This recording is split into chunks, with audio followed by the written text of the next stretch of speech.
Hi, I'm Sherlock.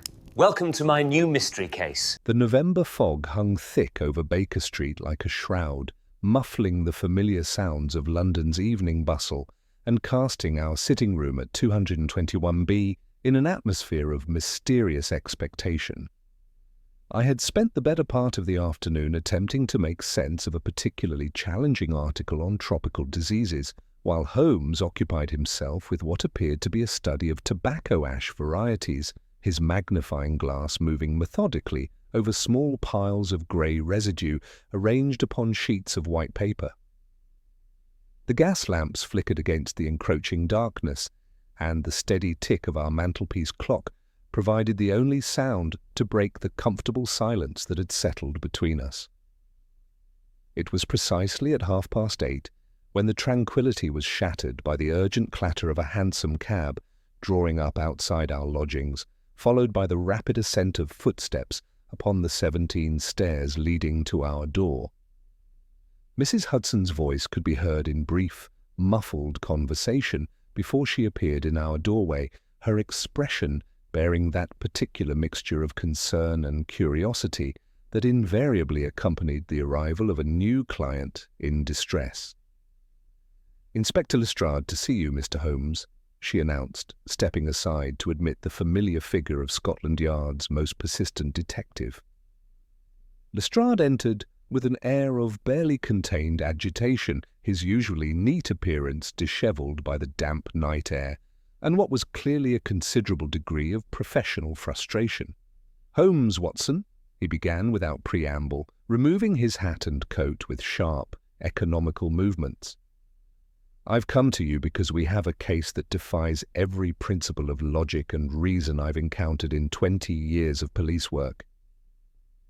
Holmes set aside his magnifying glass and regarded our visitor with that keen interest that always sparked in his grey eyes when presented with the promise of an intellectual challenge. "Indeed, Lestrade. Pray take a seat and enlighten us as to the nature of this logical impossibility." The inspector settled himself in the chair opposite Holmes, consulting a well-worn notebook with fingers that trembled slightly from either cold or excitement. "The victim is Sir Reginald Blackwood, found dead this morning in his locked study at Blackwood Hall, his country estate in Surrey. The circumstances are so extraordinary that even the Commissioner has admitted defeat." "A locked room mystery?" I observed, leaning forward with interest. "Surely not so uncommon as to warrant such dramatic language." "Ah, but that's merely the beginning, Doctor," Lestrade replied, his voice taking on the strained quality of a man forced to report facts that challenged his very understanding of the world. Sir Reginald was discovered seated at his desk, apparently having died while attending to his prized collection of antique timepieces. The room contained no fewer than 12 clocks of various periods and origins, each worth a considerable sum. Holmes steepled his fingers beneath his chin, a gesture I had learned to associate with his most intense concentration. "And what makes this collection significant to the manner of death?" "Every single clock in that room had stopped, Mr. Holmes. Not at random times, mind you, but at precisely the same moment, 23 minutes past 11. Yet according to the household staff and the medical examination, Sir Reginald was alive and well until some time after midnight." The implications of this statement hung in the air like the fog outside our window. Holmes rose from his chair and began the restless pacing that invariably accompanied his most serious deliberations, his sharp profile illuminated by the dancing flames of our fireplace. "You have, I trust, verified the accuracy of these timepieces prior to the incident?" Holmes inquired, his voice carrying that particular edge that suggested he had already begun to perceive patterns invisible to ordinary minds. "Indeed we have," Lestrade confirmed, consulting his notes once more. Sir Reginald was known throughout the county for his obsession with chronometric precision. His butler, a man named Pemberton who has served the family for 30 years, swears that his master wound and adjusted every clock in that study each evening at precisely 9 o'clock. The ritual was as regular as the sunrise. And yet, Holmes murmured, continuing his measured pace, 12 mechanisms of different manufacture and age, each with its own peculiarities of operation, ceased their function at an identical moment, some 40 minutes before their owner's demise. Watson shifted in his chair, clearly struggling with the impossibility of the scenario. But Holmes, surely there must be some natural explanation, perhaps a sudden change in atmospheric pressure or some other environmental factor? The human mind, Watson, seeks always to impose order upon chaos, even when that order defies the fundamental laws of physics, Holmes replied, pausing to fix me with an intense stare. What we have here is not a natural phenomenon, but rather the signature of a most ingenious criminal mind. Lestrade looked up sharply from his notebook. You believe this to be murder, then? I believe, Inspector, that we are confronted with someone who possesses both the technical knowledge to manipulate complex mechanical devices and the theatrical sensibility to create what appears to be an impossible crime. Holmes returned to his chair, his fingers drumming silently upon the armrest. Tell me, what was Sir Reginald's condition when discovered, and by whom? Lady Blackwood became concerned when her husband failed to appear for their customary late supper. She sent Pemberton to fetch him, but when the butler knocked upon the study door, there was no response. The door was locked from the inside, and they could see the glow of lamplight beneath it. When their calls went unanswered, they summoned the local constabulary, who broke down the door. And the scene within? Sir Reginald was found slumped forward at his desk, a small brass key in his right hand, the key he used for winding his collection.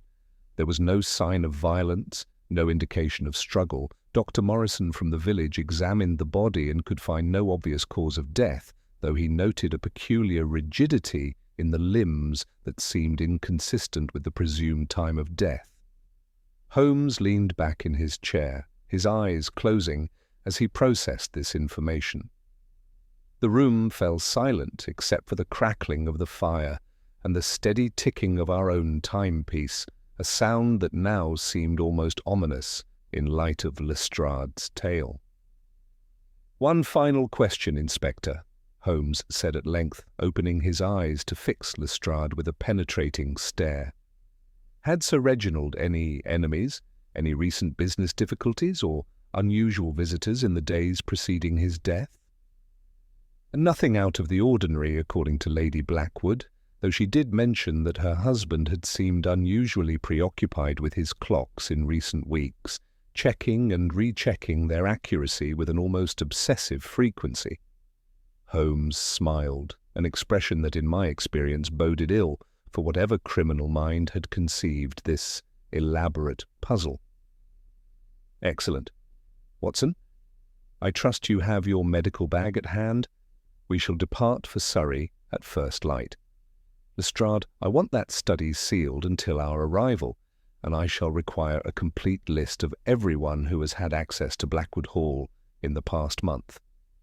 As the inspector prepared to take his leave, Holmes added one final instruction.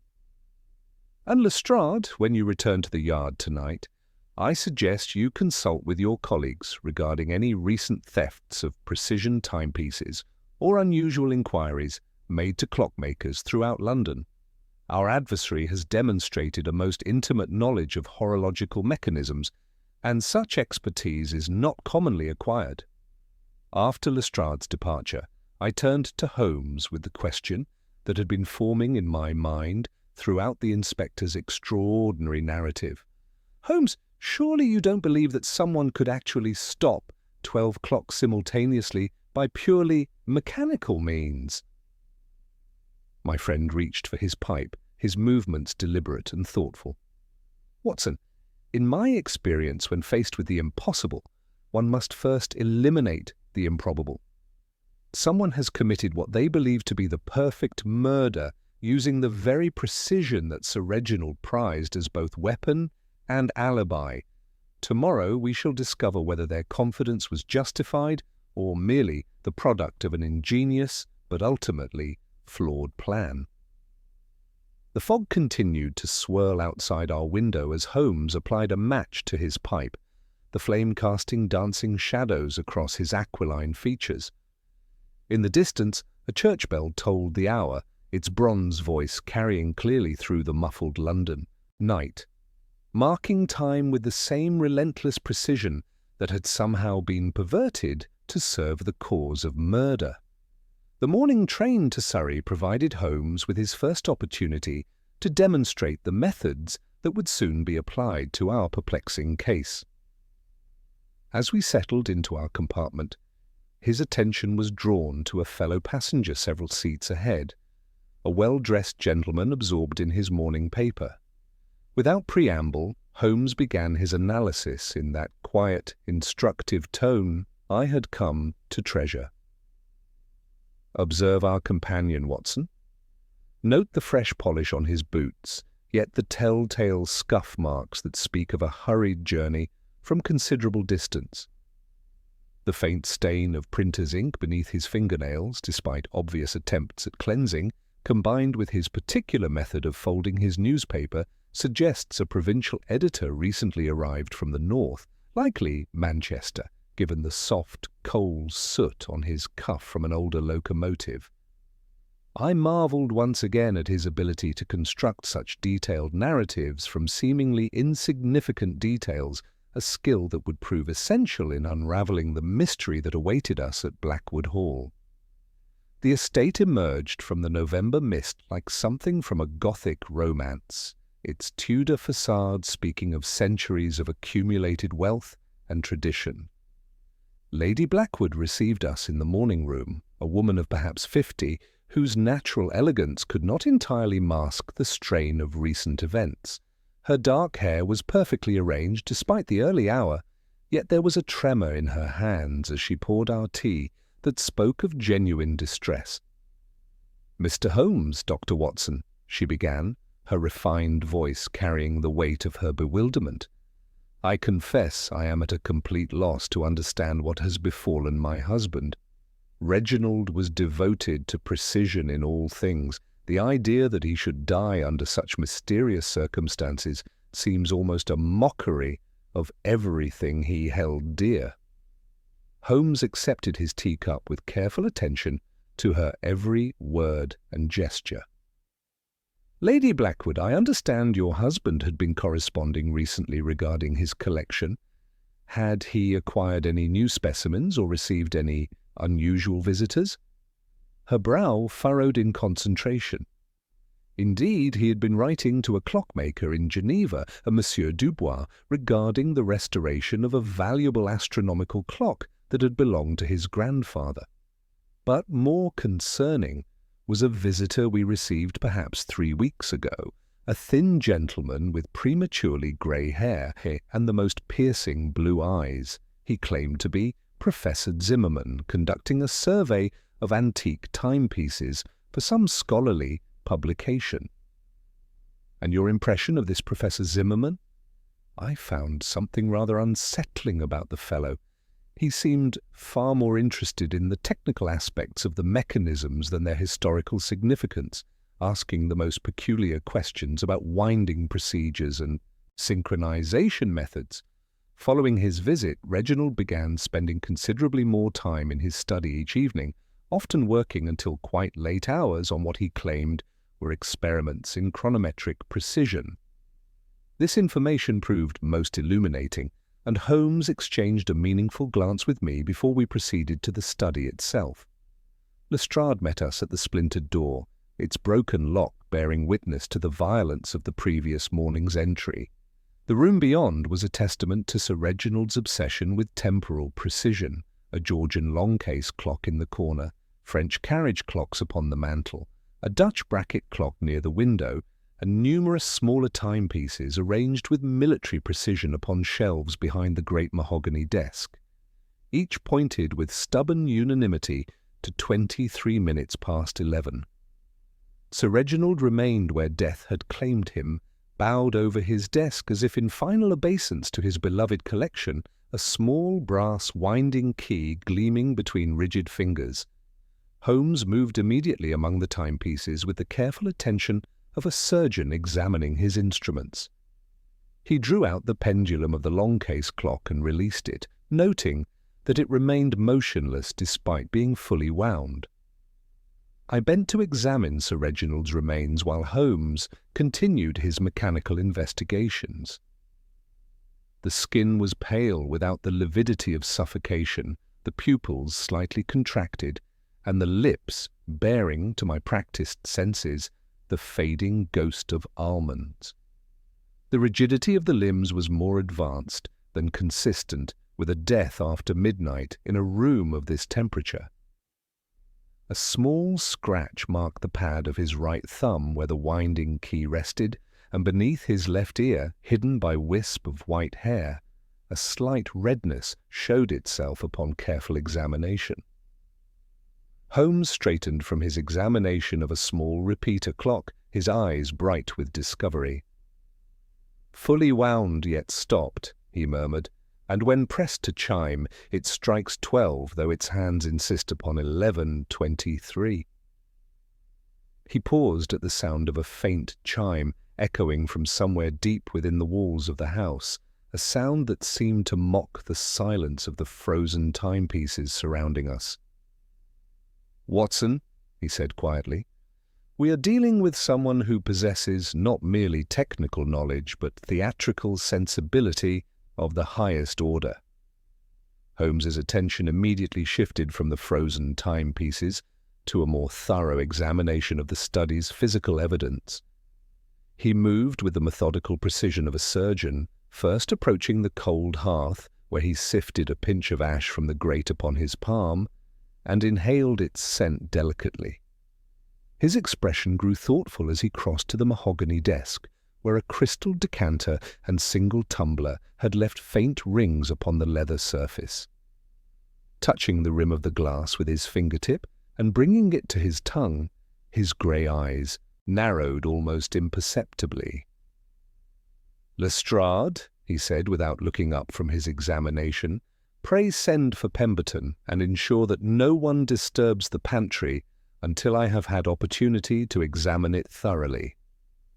The inspector, evidently relieved to receive concrete instructions amid such bewildering circumstances, withdrew promptly. In his place appeared the butler, a spare and upright gentleman of perhaps 60 years, whose clear eyes and measured speech bespoke decades of conscientious service. Yet even the most disciplined servant could not entirely conceal the profound discomposure that had settled upon the household following their master's mysterious demise. "I shall answer whatever questions I can, Mr. Holmes," Pemberton said, folding his hands with practiced composure. Sir Reginald maintained his evening routine precisely as always, though I confess he seemed unusually agitated throughout the proceedings. Holmes gestured for the man to continue, his keen attention focused entirely upon every nuance of the butler's account.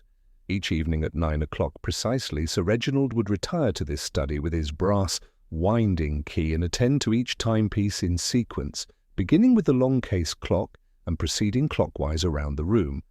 The ritual required exactly 47 minutes to complete, after which he would lock the study door and join Lady Blackwood for their customary late supper. And on the evening of his death, did this routine proceed as normal? Indeed it did, sir, though the master appeared deeply troubled. He dropped his winding key twice during the process, which was most unlike him, and when I brought his evening brandy at 10:30, I observed that his hands trembled slightly. When I expressed concern for his health, he dismissed my inquiries rather sharply and instructed me that he was not to be disturbed until morning, regardless of any circumstances that might arise.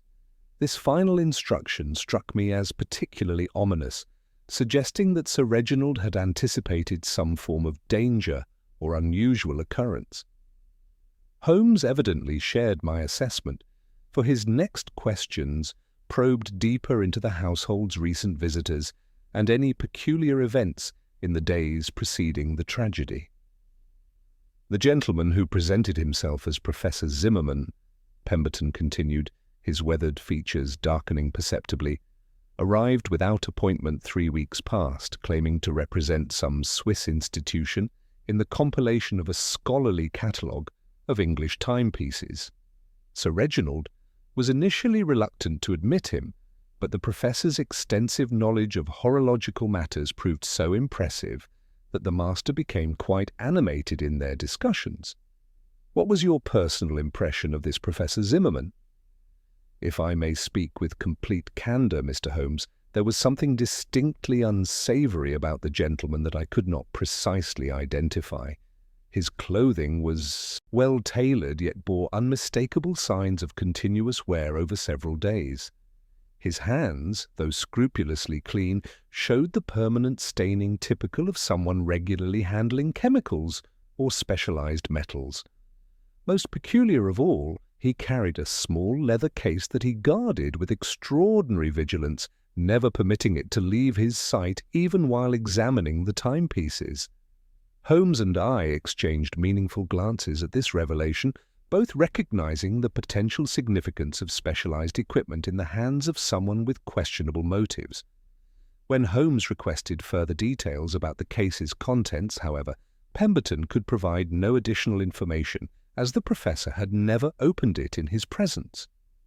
Our investigation then led us to examine Sir Reginald's recent correspondence, which Lady Blackwood graciously made available despite her obvious distress. Among the usual business letters and social invitations, we discovered several exchanges with a Geneva clockmaker named Monsieur Dubois regarding the restoration of an astronomical clock that had belonged to Sir Reginald's grandfather. These letters revealed the deceased's growing obsession with achieving perfect synchronization among his entire collection, a preoccupation that had apparently consumed his thoughts during his final weeks. Far more intriguing was an incomplete draft letter, apparently never sent, in which Sir Reginald expressed mounting concerns about unauthorized access to his study. The fragmentary text suggested he had grown suspicious of someone's particular interest in his collection, though he refrained from identifying any specific individual. The letter terminated abruptly mid-sentence with the words, "I have reason to believe that my evening routine has been observed by someone with intimate knowledge of..." Holmes studied this fragment with intense concentration, examining the paper quality and ink consistency under the pale afternoon light filtering through the study windows. Watson observed the increasing pressure of the pen strokes in this final passage. They grow progressively heavier, indicating either mounting physical distress or escalating agitation as he wrote. The ink appears fresh, no more than a week old, suggesting this represented one of his final concerns.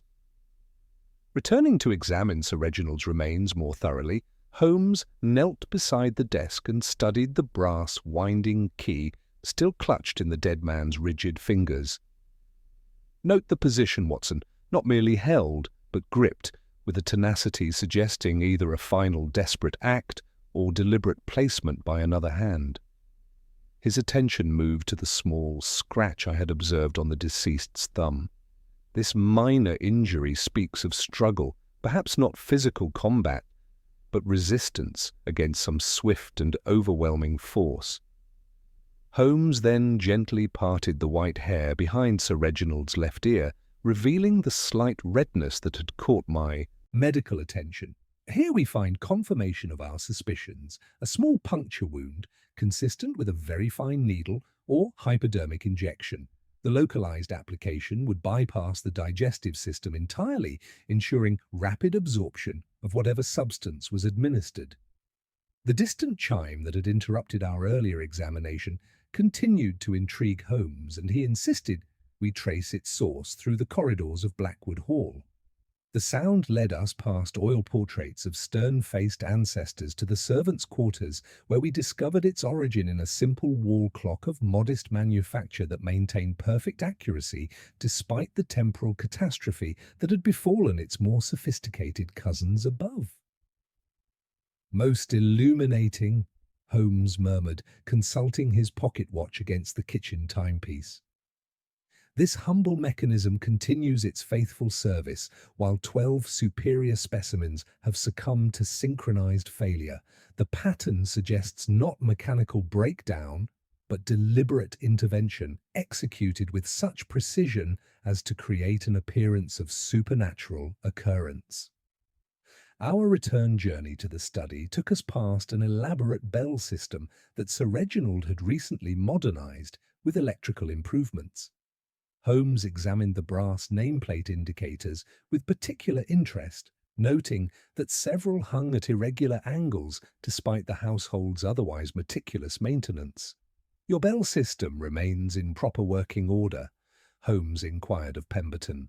"Indeed, sir. Sir Reginald commissioned Mr. Faulkner, an electrician from Guildford, to install new batteries and improved wiring throughout the house last year.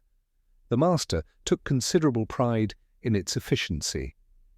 In the pantry, Holmes discovered traces of a brownish residue in a small saucepan, which he carefully scraped into an envelope for later analysis.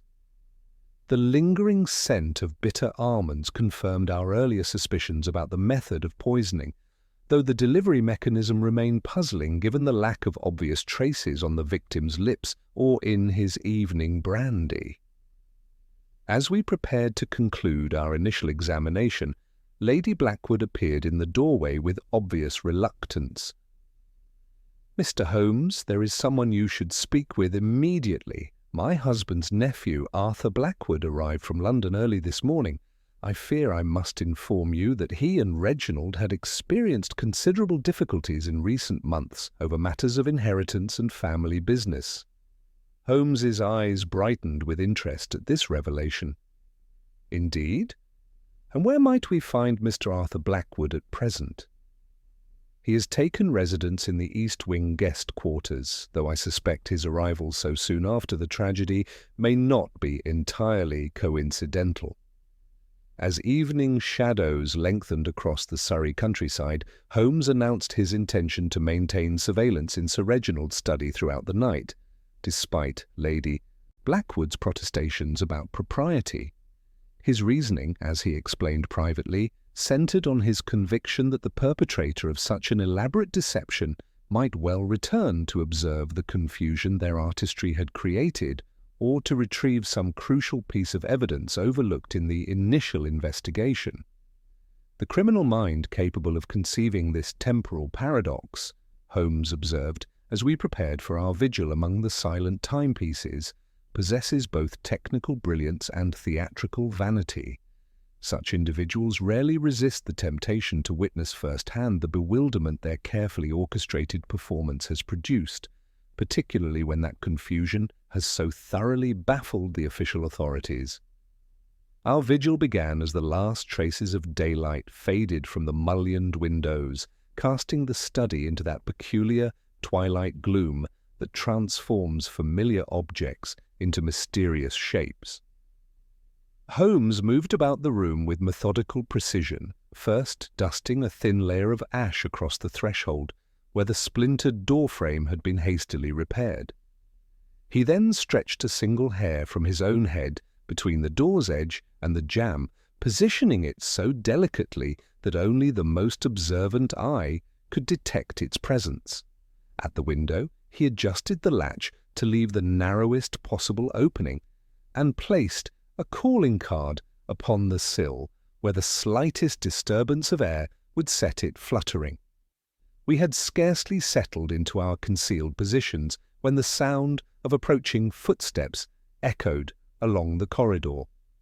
Holmes tensed behind the heavy velvet curtains, while I pressed deeper into the shadows beside the Georgian long-case clock. The study door opened to admit Arthur Blackwood, Sir Reginald's nephew, whose confident bearing could not entirely mask the nervous energy that seemed to radiate from his every movement. Arthur was a man of perhaps 35 years, well dressed in the London fashion, with the kind of sharp, intelligent features that suggested both capability and ambition. Yet there was something in his manner as he entered the death chamber that struck me as distinctly inappropriate. Rather than approaching his uncle's remains with the reverence or grief one might expect from a family member, he moved directly to the mahogany desk with obvious familiarity, producing a small, dark lantern that cast dancing shadows across the frozen timepieces. His behavior proved most illuminating. Arthur began a systematic search of the desk drawers, his movements betraying intimate knowledge of their contents and arrangement. When he encountered a locked compartment in the lower section, he withdrew what appeared to be a set of specialized tools from his waistcoat and set about forcing the mechanism with practiced efficiency.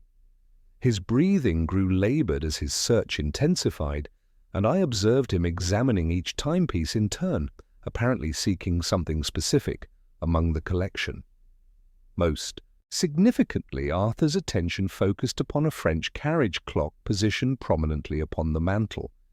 As his lamplight illuminated its brass face, I noticed for the first time a small engraved plate that had previously remained hidden in shadow.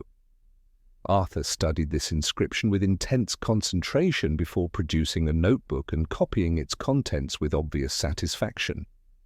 His subsequent actions with a small vial of colourless liquid, which he applied to several clock mechanisms using a fine brush, suggested technical knowledge far beyond what one might expect from a gentleman of finance.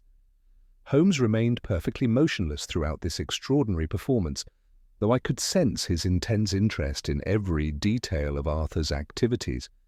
When the nephew finally departed, moving with the same stealthy confidence with which he had arrived, Holmes emerged from concealment with barely suppressed excitement. The following morning brought Arthur's official introduction to our investigation, and his demeanour proved equally revealing in daylight. He entered the morning room where Lady Blackwood had arranged our interview with the aggressive confidence of a man prepared to defend his position before accusations were even made. "I understand you gentlemen suspect foul play in my uncle's death," Arthur began without preamble, his dark eyes scanning our faces for any sign of suspicion. "I find such theories difficult to credit. Uncle Reginald was a man of precise habits, yes, but his health had been declining for some months." Holmes regarded him with that deceptively mild expression that I had learned to associate with his most penetrating observations. "Indeed, Mr. Blackwood.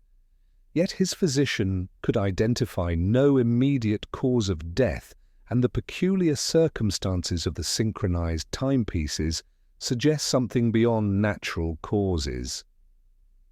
Arthur's response carried the dismissive tone of a man accustomed to having his opinions accepted without question. "The clocks? A mere mechanical coincidence, I assure you. Uncle Reginald was obsessed with what he called temporal synchronization. He often spoke of grand experiments linking all his timepieces to some master regulator. Perhaps one of his electrical contraptions malfunctioned and caused the simultaneous failure. This explanation, while superficially plausible, raised more questions than it answered, particularly given Arthur's evident technical knowledge demonstrated during his nocturnal visit. Holmes pressed the matter with characteristic persistence. "Such synchronized failure would require considerable expertise to achieve, would it not?" "I wouldn't know," Arthur replied with studied indifference. "My interests lie in financial matters, not mechanical curiosities. Though I do recall Uncle Reginald mentioning correspondence with various specialists in recent weeks. He had become quite secretive, locking himself away in that study for hours, often muttering about intrusions and unseen hands."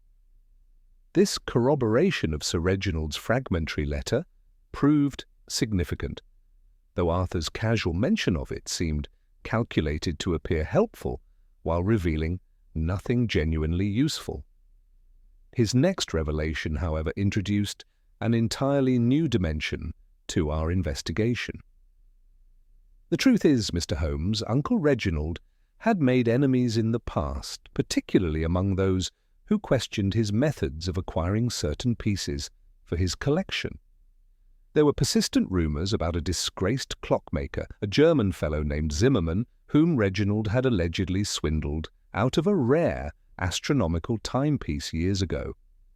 I recall Uncle Reginald receiving threatening letters about the matter, though that was perhaps a decade past.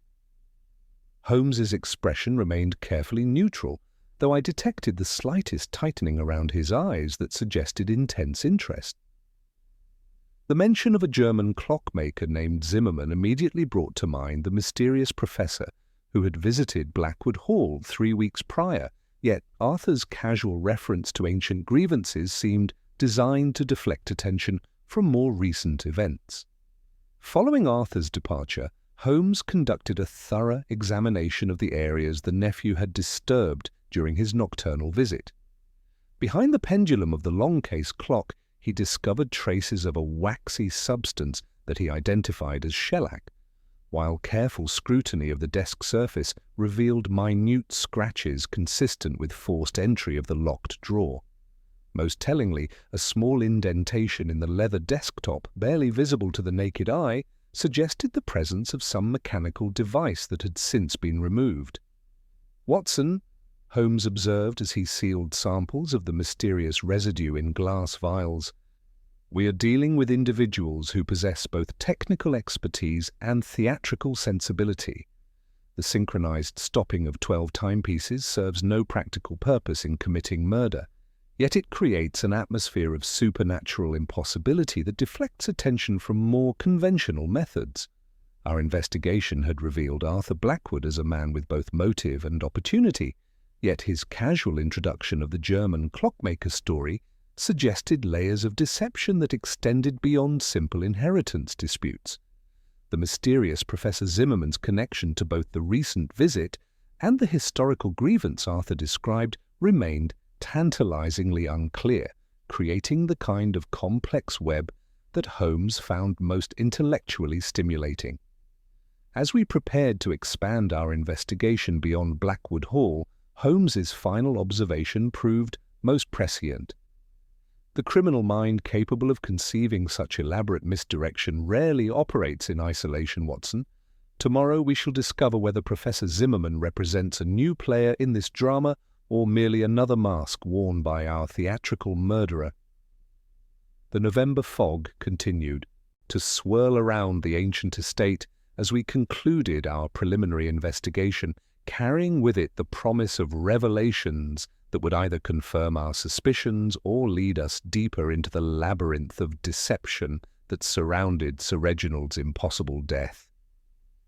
The dawn light filtering through the study windows found Holmes already converted a corner of the morning room into an impromptu laboratory, his travelling chemical kit arranged with characteristic precision upon Lady Blackwood's mahogany sideboard. The samples we had collected during our nocturnal observations awaited analysis, and Holmes approached each with the methodical attention of a surgeon examining vital organs. From the saucepan residue discovered in the pantry, he coaxed the unmistakable scent of bitter almonds, while a single drop mixed with iron carbonate produced the telltale blue staining that confirmed our suspicions of cyanide poisoning. More intriguing still was his examination of the brass winding key that had remained clutched in Sir Reginald's rigid fingers. Under his powerful magnifying lens, Holmes revealed minute traces of crystalline residue that spoke not of the poison itself, but of a workshop where such substances were handled with insufficient caution. "The fingerprints of our craftsman Watson," he observed, sealing the evidence in a small glass vial. "Not the vehicle of death, but the signature of someone intimately familiar with chemical compounds." Our investigation then led us to London, where Holmes insisted we consult Dr. Pembroke at the British Museum, the institution's foremost authority on antique timepieces. The elderly scholar received us in his manuscript-cluttered office with obvious concern when Holmes mentioned Professor Zimmermann's name. "Heinrich Zimmermann was once considered among Europe's finest clockmakers," Dr. Pembroke explained, his weathered features darkening with recognition. "Particularly skilled in astronomical timepieces of extraordinary complexity. However, his reputation suffered irreparable damage some 12 years past when he was accused of fraudulent practices involving the restoration of a priceless medieval clock belonging to an English collector. This revelation provided crucial context for Arthur Blackwood's casual mention of historical grievances, yet Holmes seemed more interested in the technical capabilities such expertise would represent. A man of Zimmermann's skills would possess intimate knowledge of synchronized mechanisms, would he not? Indeed, Dr. Pembroke confirmed. The restoration of astronomical clocks requires precise coordination of multiple gear trains and escapements. Such knowledge could theoretically be applied to create synchronized failures across multiple timepieces, though the practical application would require considerable ingenuity. Our return to Surrey brought us to the workshop of Mr. Faulkner, the electrician, who had modernized Blackwood Hall's bell system. The compact, direct-mannered tradesman brightened at mention of his installation, proudly describing the electrical improvements he had implemented. More significantly, his ledger revealed a recent transaction that proved most illuminating. 2 weeks past, I sold electrical components to a gentleman calling himself F. Zimmermann, Faulkner reported, consulting his meticulous records. Bell coils, silk-covered wire, and Leclanché cells. Tall, thin fellow with sharp eyes and gloves that smelled of machine oil, paid in sovereigns and arranged for a small parcel to be delivered to the hall's rear gate after dark. Holmes's examination of the delivery receipt revealed handwriting that bore no resemblance to Pemberton's neat script, confirming our suspicions of deception within the household staff. Armed with this intelligence, we returned to Blackwood Hall for a more thorough examination of the study's physical structure. Holmes's methodical survey of the room's fabric revealed the true artistry of our criminal's design. Behind the skirting boards, concealed with remarkable skill, he discovered silk-covered wire running between the positions of each timepiece. Near the French carriage clock that had so fascinated Arthur during his nocturnal visit, a strip of wood had been carefully replaced to hide the passage of electrical connections. Most significantly, Holmes found minute traces of iron filings and hardened shellac behind several clock mechanisms. When he demonstrated by holding a small horseshoe magnet near a functioning timepiece's escapement, the delicate mechanism ceased its ticking instantly. "Criminal artistry of the highest order, Watson," Holmes observed, his eyes bright with admiration for the technical sophistication involved. "Our perpetrator has created a synchronized electromagnetic pulse capable of arresting a dozen different mechanisms simultaneously. The theatrical effect of 12 clocks stopping at 23 minutes past 11 serves no practical purpose in committing murder, yet it creates an atmosphere of supernatural impossibility that deflects attention from more conventional methods." The psychological implications proved equally fascinating. Holmes recognized that the temporal paradox represented not merely technical showmanship, but a deliberate challenge to rational investigation. The criminal mind capable of conceiving such elaborate misdirection possesses both scientific knowledge and theatrical vanity, he noted. Yet the very precision of the deception reveals its fundamental weakness. No natural phenomenon could produce such perfect synchronization, therefore we seek an artificial cause. The slight indentation on Sir Reginald's desk, which had troubled Holmes since our initial examination, now revealed its significance as the mounting point for some electrical device that had been hastily removed following the murder.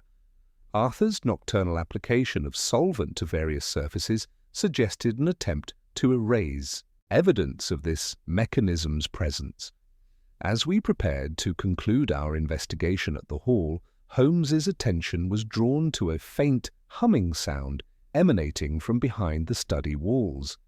The electrical apparatus, though partially dismantled, remained partially active, suggesting our adversary had not yet completed the removal of evidence.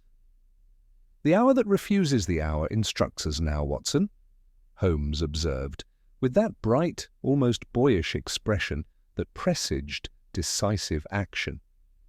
"Tonight we shall follow these hidden wires to their source and confront the mastermind who has transformed Sir Reginald's beloved precision into the instrument of his own destruction."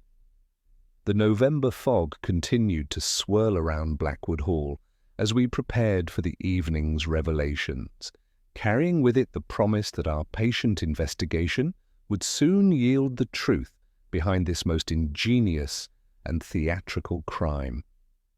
Our evening investigation began with Holmes methodically following the silk-covered wires that had captured his attention during our afternoon examination.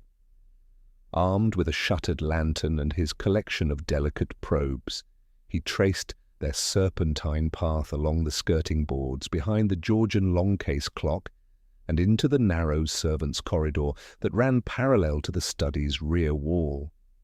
The faint humming that had intrigued him earlier grew more pronounced as we descended into the older sections of Blackwood Hall, where Tudor-era passages had been sealed during the house's modernization decades past.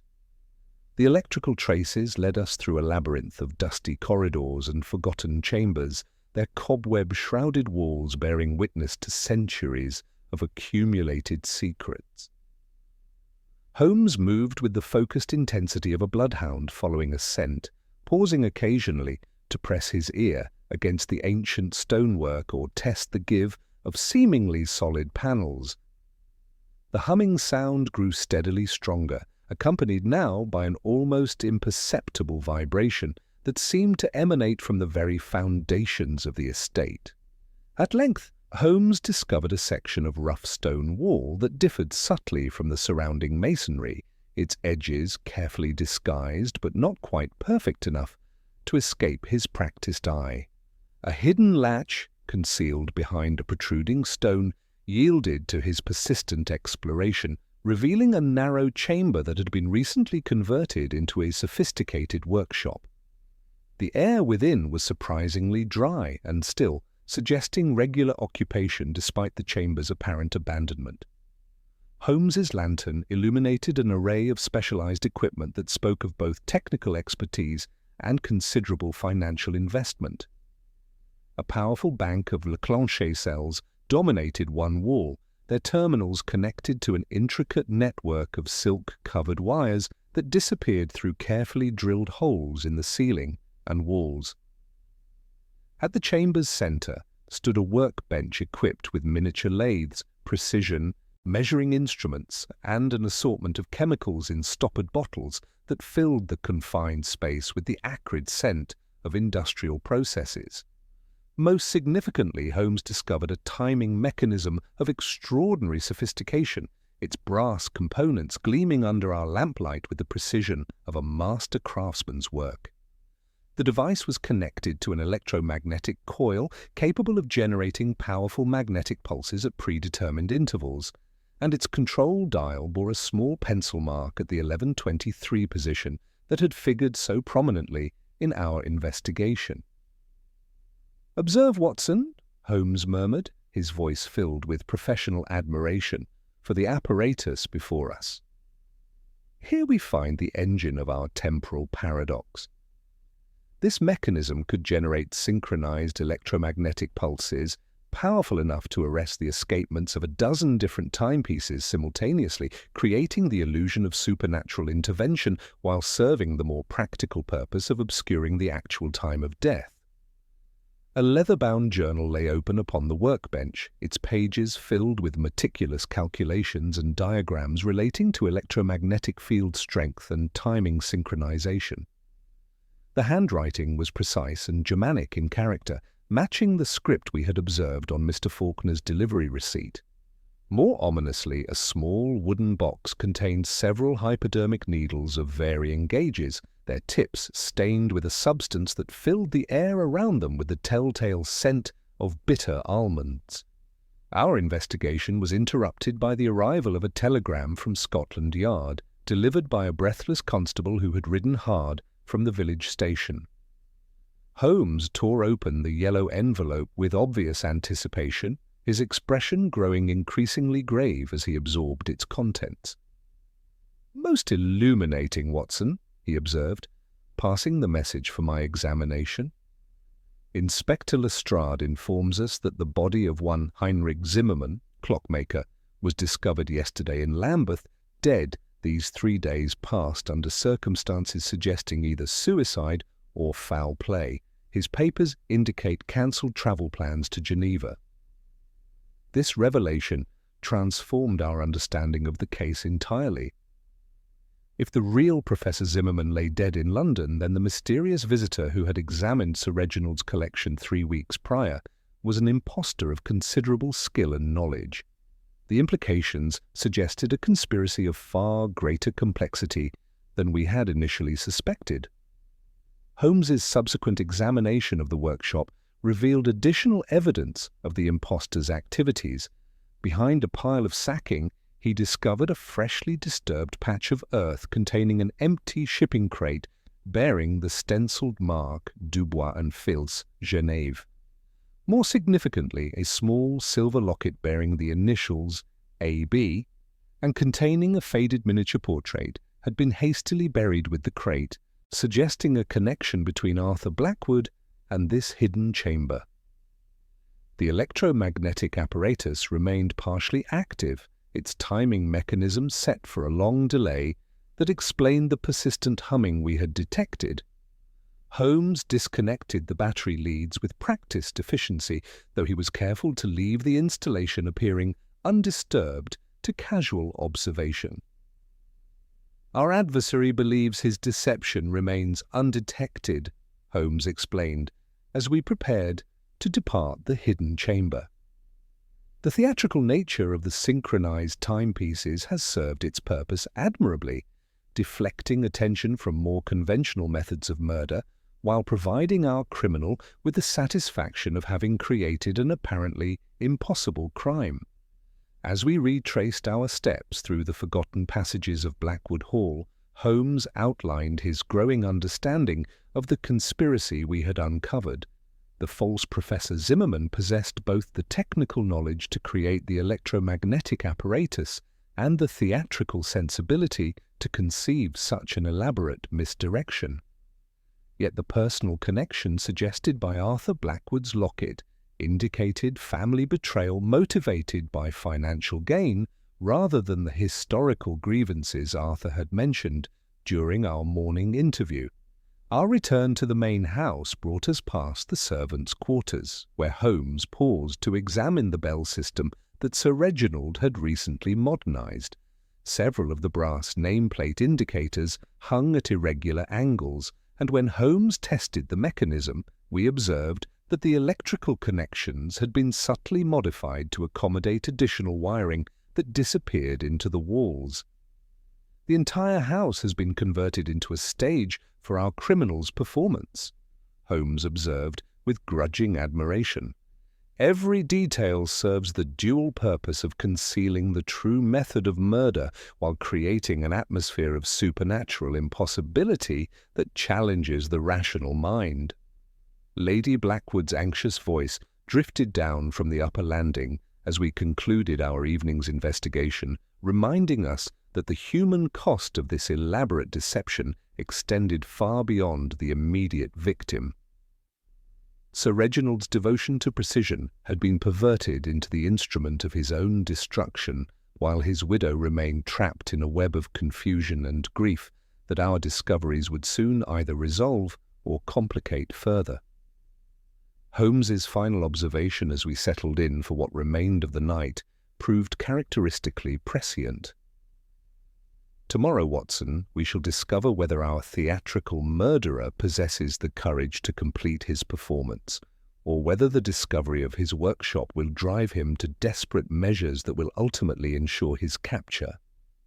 The November fog continued to swirl around Blackwood Hall as we prepared for the confrontations that dawn would surely bring, carrying with it the promise that even the most ingenious criminal artistry must eventually yield to the methodical application of logical analysis and patient observation. The grey light of dawn found Holmes already seated at the mahogany desk in Sir Reginald's study, his keen eyes examining the samples we had collected during our nocturnal exploration. The electromagnetic apparatus hidden beneath Blackwood Hall represented criminal artistry of the highest order, Yet Holmes's expression bore that particular intensity that suggested he had perceived patterns still invisible to my understanding. The silver locket with its AB initials lay before him, but rather than treating it as conclusive evidence, he subjected it to the same methodical scrutiny he applied to every aspect of this bewildering case. "Watson," he said without looking up from his magnifying glass, "observe the soil embedded in this locket's hinge mechanism. Fresh earth, certainly, but note the particular composition: clay mixed with coal dust and iron filings consistent with the workshop floor. Yet the ribbon shows signs of deliberate cutting rather than natural wear, and the positioning where we discovered it was almost theatrical in its obviousness." His analysis confirmed my growing suspicion that we were dealing with layers of deception extending far beyond Arthur Blackwood's obvious financial motives. Holmes rose and began that restless pacing which invariably accompanied his most complex deliberations, pausing occasionally to examine the frozen timepieces that continued to mock us with their unified testimony of 23 minutes past 11. "The electromagnetic apparatus requires expertise far beyond what Arthur has demonstrated," Holmes continued, his voice carrying that edge of excitement that presaged significant revelation. "The technical knowledge, the precision of execution, the theatrical sensibility, these speak of a master craftsman working in partnership with our financially desperate nephew." Holmes then outlined his strategy with characteristic precision. He dispatched immediate telegrams to Inspector Lestrade, requesting discreet surveillance of all railway stations within 50 miles of Blackwood Hall, though he emphasized that any arrest should await his explicit instruction. More significantly, he arranged for the local constabulary to maintain the appearance that our investigation remained focused on conventional explanations for Sir Reginald's death. "We must allow our adversaries to believe their deception continues undetected," Holmes explained as he sealed the final telegram. "The discovery of the workshop was inevitable, but they cannot know the extent of our understanding. This ignorance will compel them to take risks that will ultimately ensure their capture." Our morning brought Arthur Blackwood to the breakfast room with obvious reluctance, his usually confident demeanour replaced by barely concealed anxiety. His greeting carried forced joviality that fooled no one present, and his frequent glances toward the study door betrayed his awareness that discovery was imminent. Lady Blackwood's concerned observations about her nephew's restless night and early morning pacing confirmed that Arthur understood the precarious nature of his situation. Holmes engaged Arthur in seemingly casual conversation about the electrical modifications his uncle had commissioned, noting with apparent admiration the sophistication of the bell system and its integration throughout the house. Arthur's responses grew increasingly strained as Holmes praised the technical expertise such installations required, particularly when discussing the precise timing mechanisms that would be necessary to coordinate multiple electrical devices.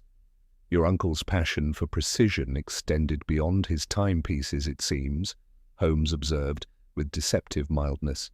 "The electrical work shows remarkable attention to synchronization, almost as if the entire house had been converted into one vast timing mechanism." Arthur's sharp intake of breath at this observation did not escape Holmes's notice, though he continued the conversation with apparent innocence. When Holmes mentioned his intention to examine the bell system's wiring more thoroughly that afternoon, Arthur excused himself with obvious haste, claiming urgent business correspondence that required his immediate attention. Following Arthur's departure, Holmes revealed the true purpose of his seemingly casual interrogation. "Our nephew is merely the local accomplice in a far more sophisticated conspiracy," he explained as we prepared for the day's investigations. "The real architect of this temporal paradox remains at liberty, and Arthur's nervous energy suggests that their partnership has become a source of considerable anxiety." Holmes's examination of Arthur's hastily abandoned breakfast revealed traces of the same bitter almond scent we had detected in the hidden workshop, though in far more diluted concentration. A small vial discovered in Arthur's waistcoat pocket contained what appeared to be an antidote or neutralizing agent, suggesting that our suspects had taken precautions against accidental exposure to their own poison. "They have been testing their methods," Holmes observed grimly. The precision required for this crime demanded extensive preparation, and Arthur's role included serving as a test subject for the poison's effects and antidotes. Our investigation then focused on the astronomical clock that had figured so prominently in Sir Reginald's correspondence with the Geneva clockmaker. Holmes's methodical examination revealed subtle modifications to its internal mechanisms, with additional wiring concealed among the legitimate gear trains in a manner that spoke of extraordinary technical skill. The clock's lunar phase indicator had been converted into a sophisticated timing device capable of triggering electromagnetic pulses at predetermined intervals. "Observe the craftsmanship, Watson," Holmes said, indicating nearly invisible modifications to the clock's base. "This represents months of careful preparation executed by someone with intimate knowledge of both horological mechanisms and electrical principles. Arthur lacks such expertise, confirming our suspicion of a more capable partner." The discovery of a small brass plate hidden within the clock's mechanism proved most illuminating. Engraved with Germanic script, it bore the signature H. Zimmermann, clockmaker, Munich, along with a date from the previous decade. Holmes's examination revealed that the plate had been recently installed, suggesting that our mysterious impostor had indeed possessed some connection to the real Heinrich Zimmermann, whose body lay in a Lambeth morgue. The false professor, who visited 3 weeks ago, possessed not only technical knowledge, but also access to the real Zimmermann's workshop materials, Holmes concluded. This suggests either theft from the deceased clockmaker's premises or a partnership that ended in betrayal and murder. Holmes's final preparations for the afternoon involved careful positioning of nearly invisible indicators throughout the house, threads stretched across doorways, chalk dust upon thresholds, and subtle modifications to the bell system that would alert us to any movement in the hidden passages. He also arranged for Lady Blackwood to announce at luncheon that valuable items from Sir Reginald's collection would be transported to London that evening for safekeeping, a statement calculated to provoke desperate action from anyone seeking to complete their criminal enterprise. As the November afternoon progressed toward evening, Holmes settled into that state of intense watchfulness that preceded his most dramatic revelations. The fog continued to swirl around Blackwood Hall, but within the ancient walls the stage was set for a confrontation that would either vindicate his methodical investigation or provide our adversaries with the opportunity to complete their elaborate and deadly performance. "Tonight, Watson," Holmes observed as we took our positions for the evening's surveillance, "we shall discover whether criminal vanity proves stronger than criminal cunning. The author of this temporal paradox has created a masterpiece of deception, but even the most ingenious artist cannot resist the temptation to witness the audience's reaction to his work." The distant chiming of the village church bell marked the hour with sombre precision, its bronze voice carrying clearly through the muffled evening air, and serving as a reminder that time itself had become both weapon and witness in this most extraordinary case. The evening's carefully orchestrated theatre began precisely as Holmes had anticipated. Lady Blackwood's announcement regarding the collection's removal to London had produced the desired effect, transforming Arthur's nervous anxiety into barely controlled desperation. Holmes's strategically positioned indicators throughout the house began their silent testimony shortly after 10 o'clock, when the modified bell system registered movement in the east wing passages that connected to our hidden workshop. From our concealed position behind the heavy tapestries in the gallery, Holmes and I observed Arthur's furtive progress through the main hall, his movements betraying intimate familiarity with every creaking board and shadowed alcove. More significantly, he was not alone in his nocturnal enterprise. A second figure followed at discreet distance, moving with the practiced stealth of someone accustomed to clandestine activities. The pair made their way to Sir Reginald's study, where Arthur produced his familiar lock-picking implements, while his companion surveyed the frozen timepieces with obvious satisfaction.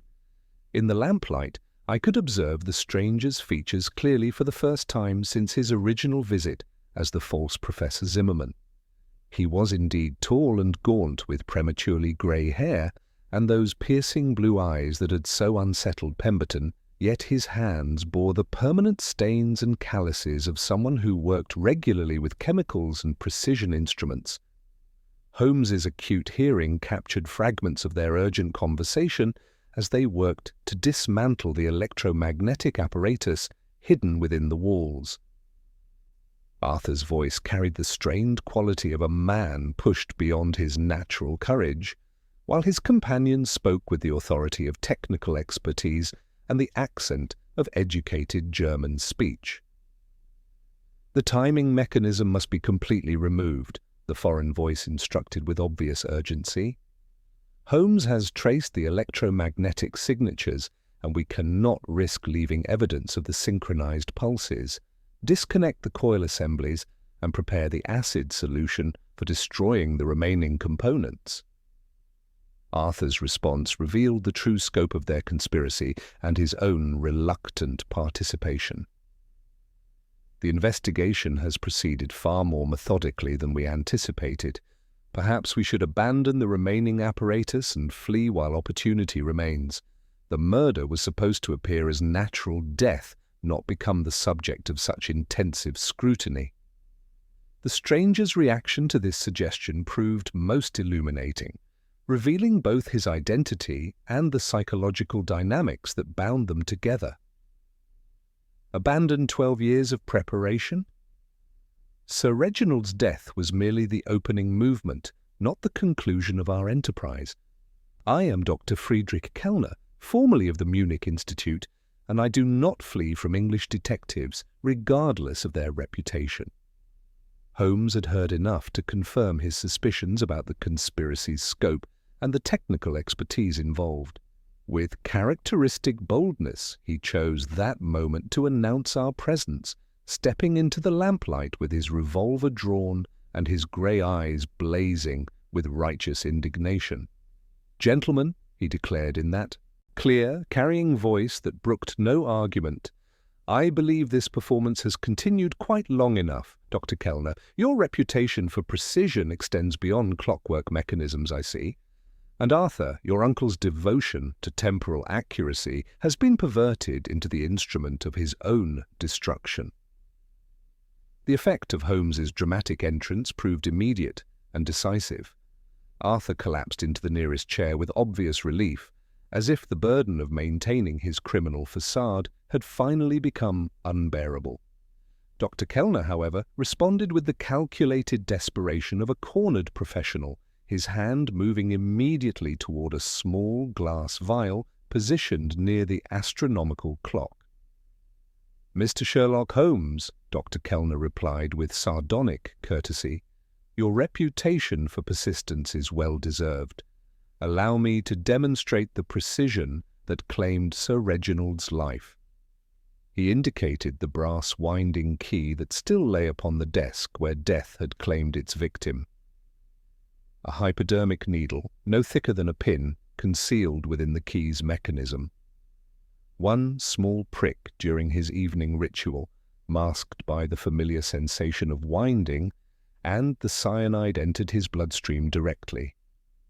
Holmes maintained his steady aim while pressing for additional details. The electromagnetic apparatus served purely theatrical purposes then. The synchronized stopping of 12 timepieces was mere misdirection. "Criminal artistry of the highest order," Dr. Kellner confirmed, with obvious pride.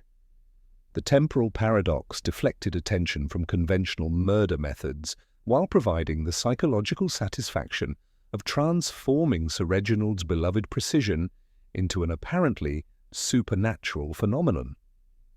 As Holmes moved closer, Dr. Kellner's hand closed around the glass vial with desperate determination.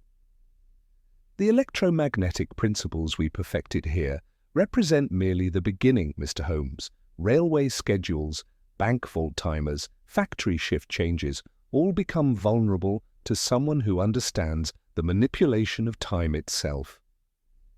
Before Holmes could respond, Dr. Kellner hurled the vial against the study wall, filling the air with acrid smoke that sent us reeling backward. When the chemical fog cleared, our quarry had vanished through the hidden panel, leaving only Arthur's confession and the dismantled remnants of his electromagnetic masterpiece. The November fog continued to swirl around Blackwood Hall as we secured Arthur's arrest and began pursuit through the ancient passages, carrying with it the promise that even the most ingenious criminal artistry must ultimately yield to methodical investigation and unwavering justice.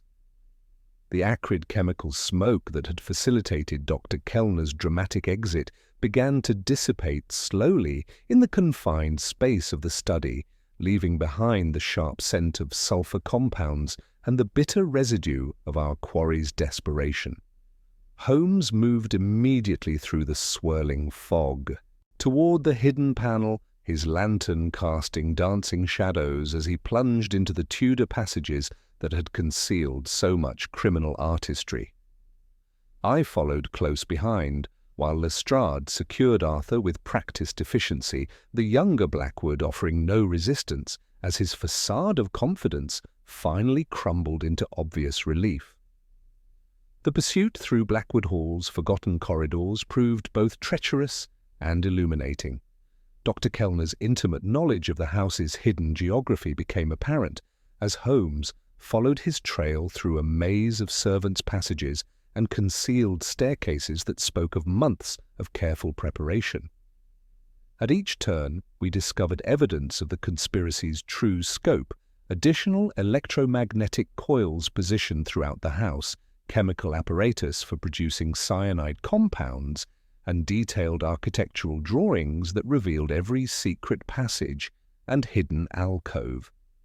The chase led ultimately to the estate's ancient wine cellars, where Dr. Kellner had established his primary workshop in chambers that predated the Tudor renovations by several centuries. Holmes's lantern illuminated an extraordinary installation that transformed the medieval stonework into a laboratory worthy of the finest European institutions. Precision instruments gleamed upon marble-topped benches, while banks of electrical cells provided power for apparatus whose complexity spoke of years rather than months of development. "Observe, Watson," Holmes called as we surveyed the underground facility. "We have uncovered not merely a single murder, but the foundation of what might have become the most sophisticated criminal organization in European history." Correspondence scattered across the workbenches revealed letters from Confederates in Berlin, Vienna, and Geneva, describing similar installations being prepared at country estates throughout Europe, each designed to manipulate timing mechanisms that governed everything from railway schedules to bank vault systems. Dr. Kellner himself had vanished through what appeared to be a natural cave system, but Holmes's acute hearing detected the faint echo of movement in the passages above us. Rather than pursuing blindly through unfamiliar terrain, Holmes demonstrated the strategic thinking that had made his reputation by recognizing a crucial oversight in our quarry's hasty retreat. "He cannot abandon his journal, Watson," Holmes observed, indicating the leather-bound notebook that remained open upon the workbench. 12 years of research and calculation cannot be reconstructed from memory alone. The electromagnetic formulae, the timing sequences, the chemical compounds, all represent irreplaceable intellectual property that his vanity will not permit him to sacrifice. Holmes immediately dispatched instructions to Pemberton, directing the butler to the bell system that had served as the conspiracy's communication network. The brass indicators that had hung at irregular angles throughout our investigation now revealed their true purpose as components in an elaborate signaling apparatus. Under Holmes's direction, Pemberton worked the sequence with methodical precision. 3 short signals to the study, 1 long to the east stair, 2 to the servants' corridor. The response came within minutes, the soft click of a relay, the whisper of a board settling, and then the cautious scrape of returning footsteps. We positioned ourselves strategically, Lestrade covering the outer exits, myself guarding the passage entrance, and Holmes concealing himself in the workshop's shadows. The electromagnetic apparatus, though disconnected, still exhaled the ghost of its former power, while the open journal lay where we had left it, its neat Germanic calculations serving as an irresistible lure. Dr. Kellner approached with the stealth of a practiced criminal, a handkerchief bound across his mouth against the remnants of his own chemical smoke. His lamplight was carefully cupped to cast no beam ahead, and his stained fingers hovered toward the precious journal with obvious longing. Holmes's voice emerged cool and clear from the darkness.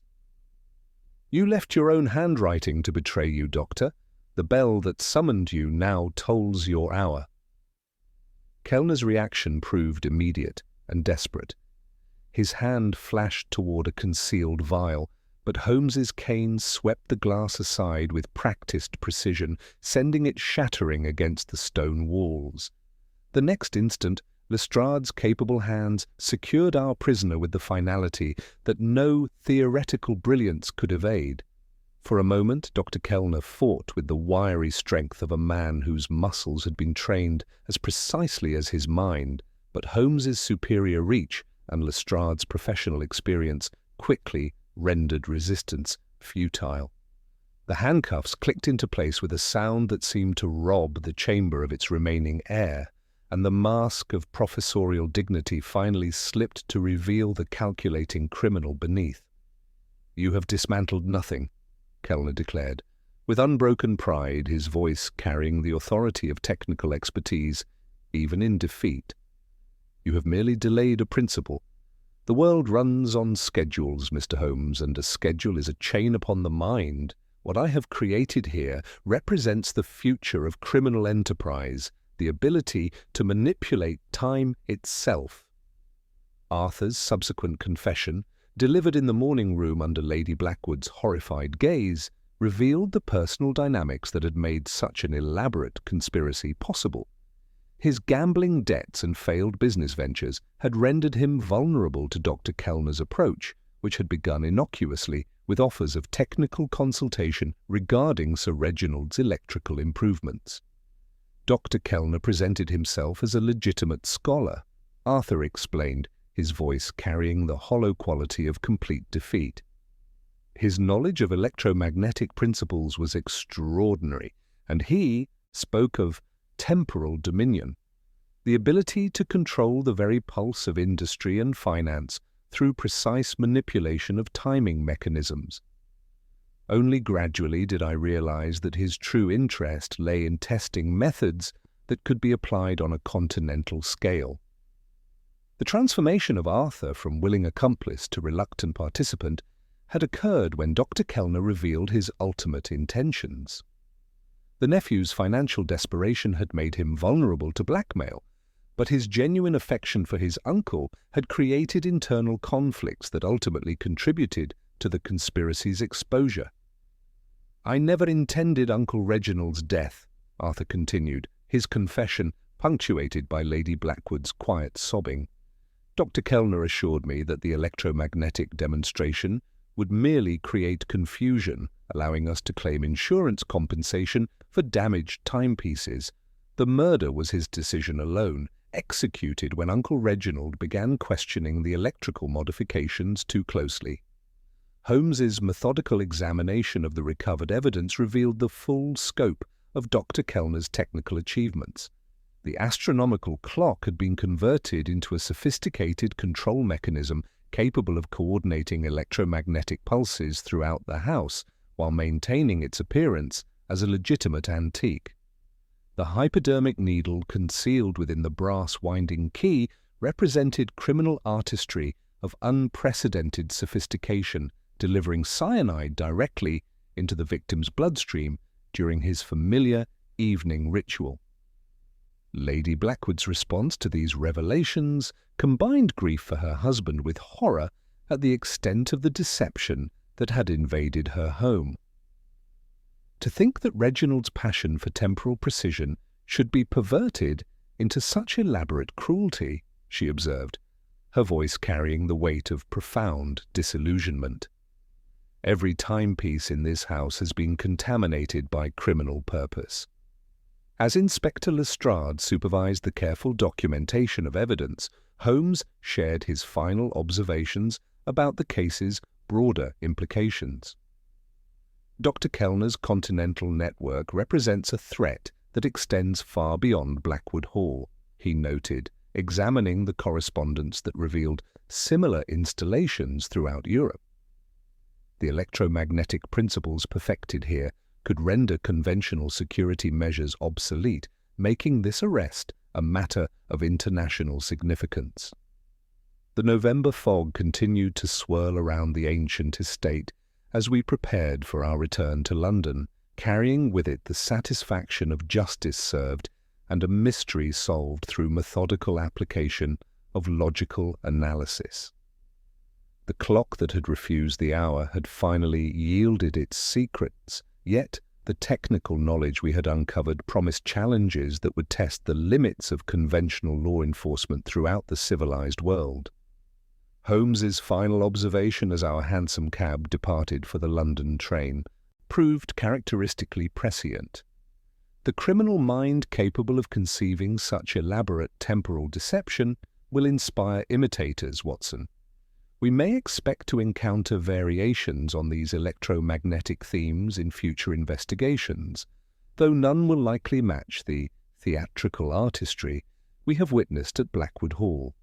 The night train to London provided Holmes with his first opportunity to unravel the intricate web of deception we had witnessed at Blackwood Hall, his methodical analysis transforming what had seemed supernatural into the precise mechanics of criminal artistry. As our compartment swayed through the November countryside, he began with the electromagnetic apparatus that had created such bewildering theatrical effects, his explanation revealing the systematic mind behind the temporal paradox. The synchronized stopping of 12 timepieces required remarkable technical sophistication, Watson, Holmes observed, consulting Dr. Kellner's recovered journal as he spoke. Silk-covered wires concealed behind skirting boards connected each clock to electromagnetic coils powered by banks of Leclanché cells hidden in the ancient passages. The astronomical clock served as master regulator, its modified mechanism triggering powerful magnetic pulses at precisely 23 minutes past 11. Holmes demonstrated the principle by drawing a small horseshoe magnet from his travelling case and holding it near his pocket watch, causing the delicate mechanism to cease its ticking instantly. The magnetic interference arrests the escapement temporarily, while traces of shellac and iron filings ensure the effect persists until the mechanism is properly cleaned and adjusted. Dr. Kellner's genius lay in recognizing that such perfect synchronization could never occur naturally, yet its very impossibility would deflect attention from more conventional methods of murder. The true method of Sir Reginald's death proved both simpler and more ingenious than the elaborate electromagnetic display suggested. Holmes explained how Dr. Kellner had exploited the victim's precise evening routine, knowing that Sir Reginald would inevitably handle each timepiece during his nightly ritual. The brass winding key bore traces of cyanide compounds from Kellner's workshop, as we observed, but it served primarily as misdirection. The actual murder weapon was far more subtle, a hypodermic needle so fine as to be nearly invisible, concealed within the mechanism of the French repeater clock that Sir Reginald habitually lifted to his ear to verify its chiming. The puncture wound behind Sir Reginald's left ear, which had troubled my medical examination, now revealed its significance as the entry point for a lethal dose of cyanide delivered during what appeared to be routine maintenance of his beloved collection. Kellner counted upon his victim's devotion to precision, Holmes continued, The electromagnetic spectacle at 11:23 created temporal confusion while Sir Reginald continued his evening ritual, unaware that death approached with each familiar gesture. Our arrival at Victoria Station brought confirmation of the conspiracy's international scope through urgent telegrams from police authorities throughout Europe. Dr. Kellner's network of confederates had been systematically exposed by our investigation, triggering coordinated raids in Berlin, Munich, and Geneva that were yielding arrests across the continent. The journal we had recovered revealed detailed plans for manipulating railway schedules, bank vault systems, and telegraph communications through electromagnetic interference on a scale that threatened the very foundations of European commerce.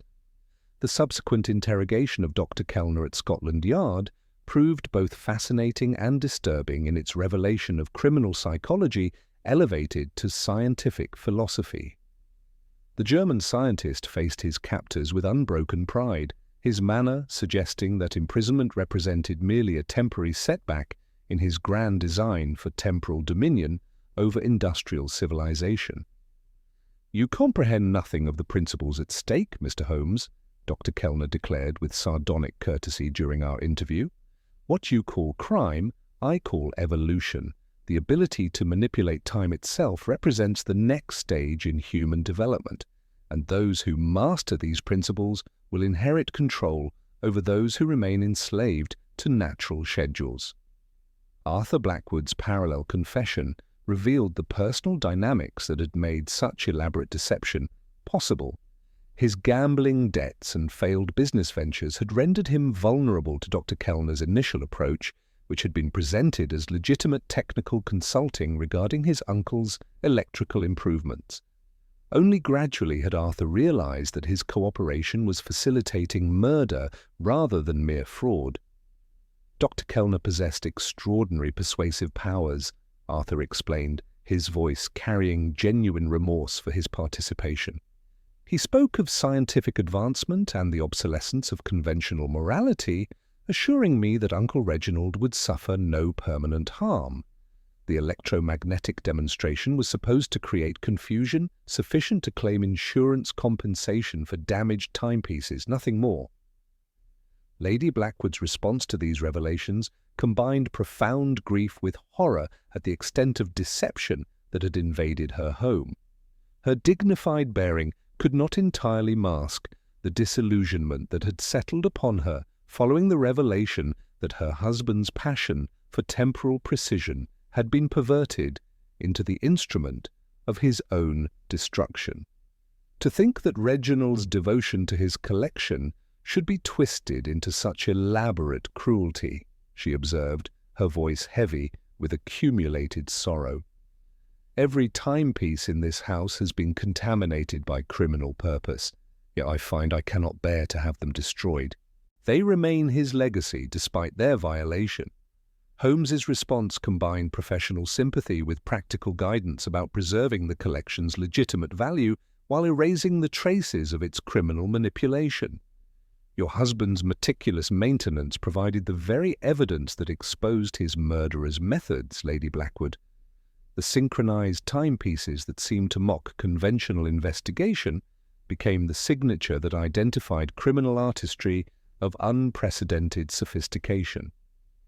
The formal inquest proceeded with Victorian efficiency once Holmes had demonstrated the electromagnetic principles to the coroner's satisfaction. A simple magnet applied to a spare escapement mechanism provided compelling evidence that the synchronized stopping of 12 clocks represented deliberate intervention rather than supernatural occurrence. The jury returned verdicts of murder against Dr. Friedrich Kellner and accessory before the fact against Arthur Blackwood, while extradition papers began their journey through diplomatic channels to address the conspiracy's international dimensions. As we returned to Baker Street through the familiar fog of London evening, Holmes reflected upon the broader implications of Dr. Kellner's technical achievements for future criminal investigation. The electromagnetic principles we had uncovered promised to inspire imitators throughout Europe, requiring law enforcement agencies to develop new methods for detecting crimes that manipulated the fundamental mechanisms of industrial society. The clock that refused the hour has taught us valuable lessons about the vulnerability of our increasingly mechanized civilization, Holmes observed as our hansom cab navigated the gas-lit streets. Dr. Kellner's defeat represents not an ending, but a beginning, the first engagement in what may prove an extended conflict between criminal science and legitimate authority. In our sitting room at 221B, Holmes settled into his familiar chair and reached for his pipe, the comfortable ritual providing a stark contrast to the perverted precision we had witnessed at Blackwood Hall.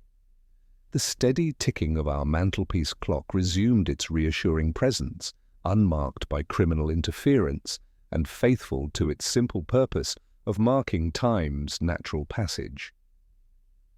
"Time remains the most docile of servants and the most terrible of masters, Watson," Holmes observed, applying a match to his tobacco with characteristic deliberation. "In foolish hands it becomes a toy, in wicked hands a weapon. But it remains fundamentally a measurement, not a fate.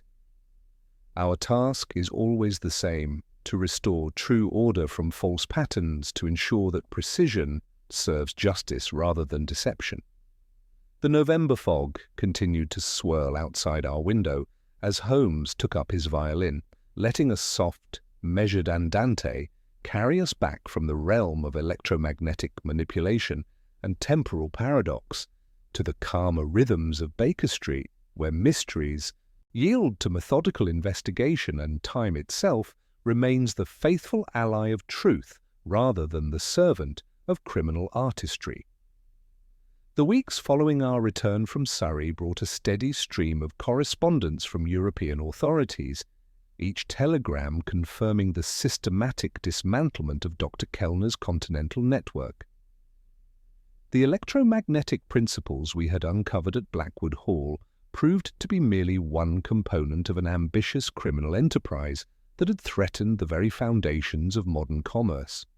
Banks in Vienna reported discovering unauthorized modifications to their vault timing mechanisms, while railway authorities in Berlin uncovered evidence of planned schedule manipulations that could have caused catastrophic collisions throughout the German states.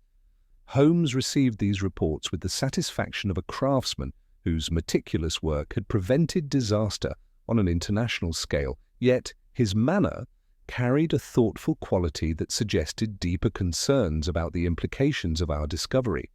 The trial of Dr. Friedrich Kellner became a sensation throughout London, drawing curious spectators who came to witness the prosecution of a man accused of manipulating time itself. The courtroom demonstrations that Holmes provided proved both compelling and disturbing, revealing the vulnerability of mechanisms that civilization had come to trust implicitly. When Holmes caused a courtroom clock to cease its function with nothing more than a concealed magnet, the jury's verdict became inevitable. Dr. Kellner faced his sentence with the same unbroken pride that had characterized his criminal enterprise, his final words to the court reflecting his twisted philosophy that temporal manipulation represented the future of human evolution. The judge's pronouncement of death carried the weight of justice served, though Holmes privately observed that Kellner's technical innovations would likely inspire imitators throughout Europe. Arthur Blackwood's separate trial proceeded with less public attention but equal thoroughness. His genuine remorse and cooperation with authorities earned him transportation rather than execution, though his testimony revealed the psychological vulnerability that had made such elaborate manipulation possible. The younger Blackwood's financial desperation had rendered him susceptible to influence by a mind far more sophisticated than his own, yet his ultimate cooperation had proven essential to exposing the conspiracy's full scope. Lady Blackwood's decision regarding her husband's collection provided the case's most poignant resolution. Rather than destroying the timepieces that had been contaminated by criminal purpose, she chose to donate them to the British Museum, where Dr. Pembroke assured her they would serve educational purposes while honouring Sir Reginald's memory. The electromagnetic modifications were carefully removed and documented, creating a permanent record of the methods that had created such bewildering effects.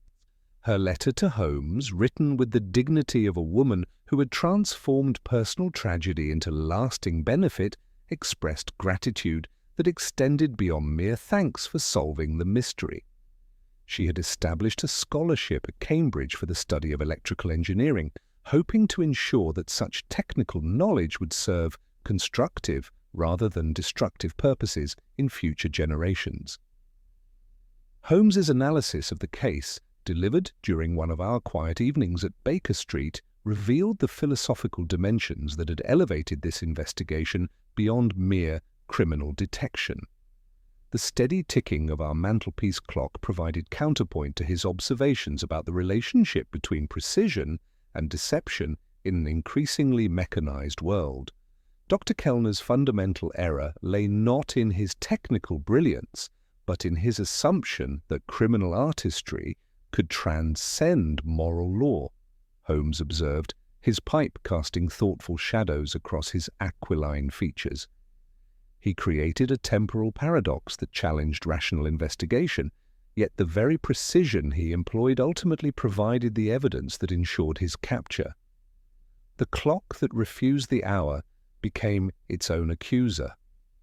The broader implications of our investigation continued to resonate throughout European law enforcement agencies, which began developing new protocols for detecting electromagnetic interference in criminal investigations. Holmes's methods were studied and adapted by police authorities from Edinburgh to Rome, creating a legacy that extended far beyond the specific circumstances of Sir Reginald's murder. Inspector Lestrade's subsequent visits carried reports of similar cases being detected and prevented throughout Britain, his grudging admiration for Holmes's analytical methods having deepened into genuine respect. "You've prevented something that could have paralyzed European commerce, Holmes," he observed during one such visit. "The chaos would have been unprecedented." Holmes accepted this praise with characteristic modesty, though I detected genuine satisfaction in his recognition that methodical investigation had triumphed over criminal innovation. As winter deepened into the familiar rhythms of London life, he occasionally returned to the lessons of Blackwood Hall, particularly when confronted with cases that challenged conventional understanding through apparent impossibility. "The criminal mind seeks always to create confusion where clarity should reign," he observed during one such reflection, "yet precision, properly applied, remains the enemy of deception. Every elaborate falsehood contains within itself the seeds of its own exposure, provided one possesses the patience to nurture truth from the soil of systematic observation." I found myself often returning to the peculiar synchronicity of the stopped clocks, the theatricality of the crime, and the chilling philosophy that had driven Dr. Kellner to such elaborate deception. His belief in the manipulation of time as the ultimate power had created a mystery that challenged every principle of rational investigation, yet Holmes's unwavering commitment to logical analysis had ultimately revealed the simple, brutal truth beneath the supernatural facade. "The true genius of Kellner," Holmes remarked one evening as he arranged new chemical samples upon his analysis table, "lay not merely in his technical skill, but in his understanding that the seemingly impossible would paralyze ordinary inquiry. The synchronized clocks were a magnificent flourish designed to distract from the simple fact of a poisoned needle hidden within familiar routine." The case of the clock that refused the hour had taught us that even the most ingenious criminal artistry must ultimately yield to methodical investigation guided by unwavering commitment to logical analysis. Dr. Kellner's electromagnetic mastery had created theatrical effects that challenged rational explanation, yet those very effects had provided the evidence necessary for his conviction. As Holmes reached for his violin to close another chapter in our chronicles of detection, his final words captured the essential truth that had guided our success at Blackwood Hall. Time remains the most faithful of witnesses, Watson, recording every action with impartial precision. Those who attempt to manipulate its testimony inevitably discover that accuracy serves justice more reliably than artifice serves crime.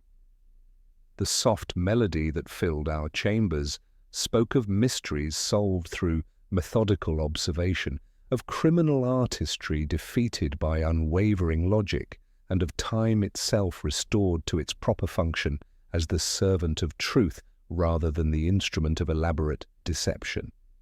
The November fog that had shrouded our investigation gradually lifted from the streets of London, carrying with it the satisfaction of justice served and the quiet confidence that no criminal innovation, however sophisticated, could long withstand the patient application of reason to seemingly impossible circumstances.